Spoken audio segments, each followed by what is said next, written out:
something there. Let me point just one thing out, because I'd love to say much more about this, but I've only got 2 minutes. I wish I could hold this up, and there were notes at the bottom of the page that would tell you the variant readings found in the palimpsest manuscripts and the earliest manuscripts of the Qur'an, but I can't.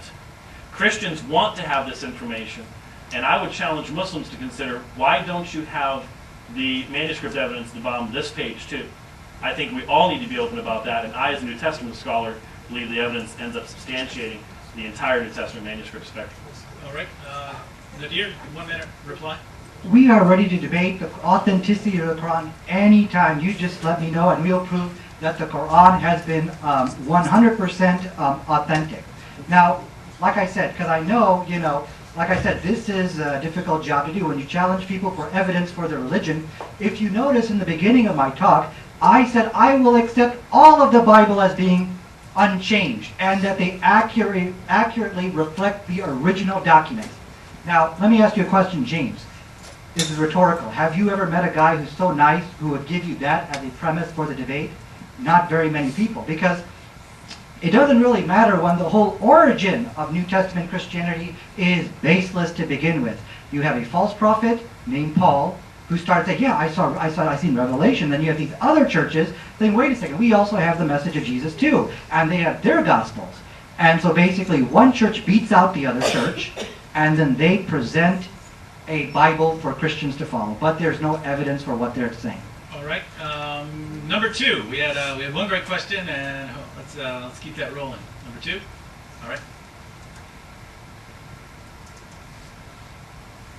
Assalamu alaikum to both speakers, because my question is, according to the book of Mark, in chapter 34, verse 33, 34, and 35. There's no 34 in Mark.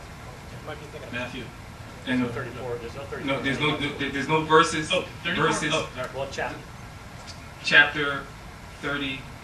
16 is the last one for Mark.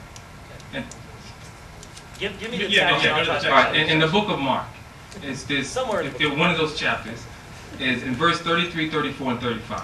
It says, when Jesus told Peter that he was going away to the Garden of Gethsemane and he was going to pray.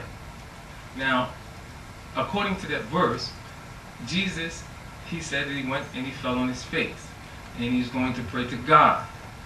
Now, how do you explain, if we can trust the New Testament, that the Christians say that he is God and he's God in the flesh, he's God incarnate? So how do a God pray to another God? That's more of a question on deity. We are having a debate on that on Sunday, but we'll go ahead and have that. 2 minutes and 1 minute. Go ahead. I'd be happy to. In fact, could I have indulgence here just a moment? Hamza, are you here? Hamza Abdul Malik. I hope you don't mind my putting you out.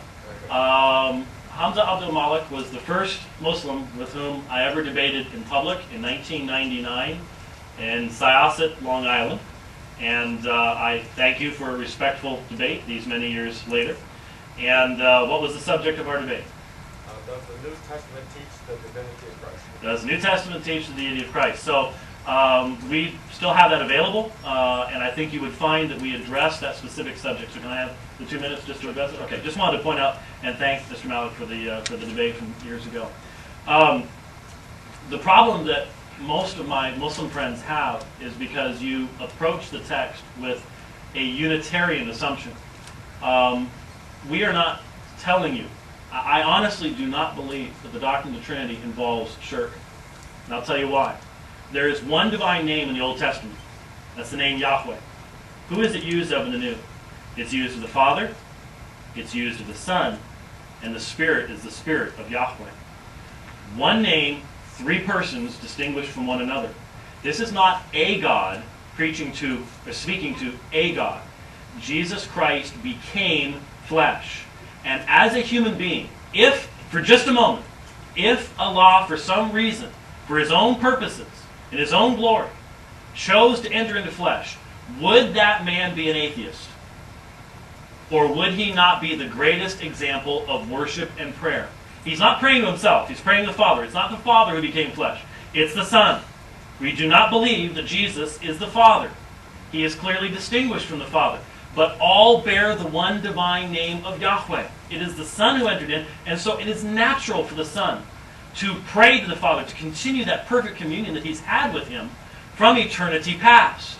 And it is only the assertion that the nature of God can only be shared by one person that limits your understanding here. The Christian doesn't believe that. The Christian believes that the being of God is infinite and eternal, and therefore while your being and my being finite, can only be shared by one person, God's being infinite, can be shared by three persons, Father, Son, and Holy Spirit.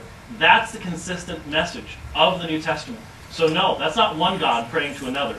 That's the incarnate Son praying to the non-incarnate Father. Oh, no. I'll just put in a plug for that debate between James White and Dr. Malik. That was a great debate, and I think you'd get